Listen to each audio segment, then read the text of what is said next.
देश का विभाजन ऐसे ही नहीं हुआ। यह कांग्रेस की सबसे घटिया राजनीति का एक हिस्सा था और आगे जो मैं भी बोलूँगा वो मेरे कथन नहीं, वो जवाहरलाल नेहरू के कथन हैं। पंडित जवाहरलाल नेहरू ने 1960 में लियोनार्ड मोस्ले को बताया था कि सच्चाई यह है कि हम लोग थक चुके थे और हमारी एज भी अधिक हो गई थी। हम में से कुछ ही लोग थे जो फिर से जेल जाने की बात कर सकते थे और यदि हम अखंड भारत पर डटे रहते जैसा कि हम चाहते थे तो स्पष्ट है कि हमें जेल में ही जाना पड़ता।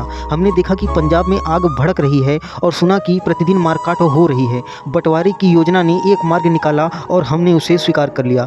श्री एन.वी. गॉडगिल ने स्पष्ट रूप से स्वीकार किया कि देश की मुख्य राजनीतिक शक्ति भारतीय राष्ट्रीय कांग्रेस थी और उसके नेता बूढ़े हो चले थे, थक चुके थे। वे रस्सी को इतना अधिक नहीं खींचना चाहते थे कि वह टूट जाए और किए धरे पर पानी फिर जाए। कांग्रेस के नेतृत्व ने देश को निराश किया। विभाजन की पूर्व हुई अखिल भारतीय कांग्रेस समिति की बैठक में बोलते समय पूज्य महात्मा जी ने कहा, मैं विभाजन का विरोधी हूँ किंतु आपको परामर्श देता हूँ कि इसे स्वीकार कर लें क्योंकि आपके नेता इसे स्वीकार कर चुके हैं और इस समय इस स्थिति में नहीं है कि नेतृत्व को तुरंत बदला जा सके। यदि मेरे पास समय होता तो मैं इसका विरोध नहीं करता, किंतु मैं कांग्रेस के वर्तमान नेतृत्व को चुनौती नहीं दे सकता और उसके प्रति लोगों की आस्था नष्ट नहीं कर सकता।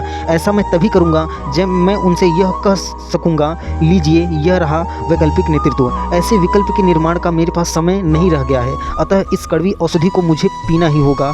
आज मुझ में वैसी शक्ति नहीं है, अन्यथा मैं अकेला ही इस विद्रोह की घोषणा कर देता।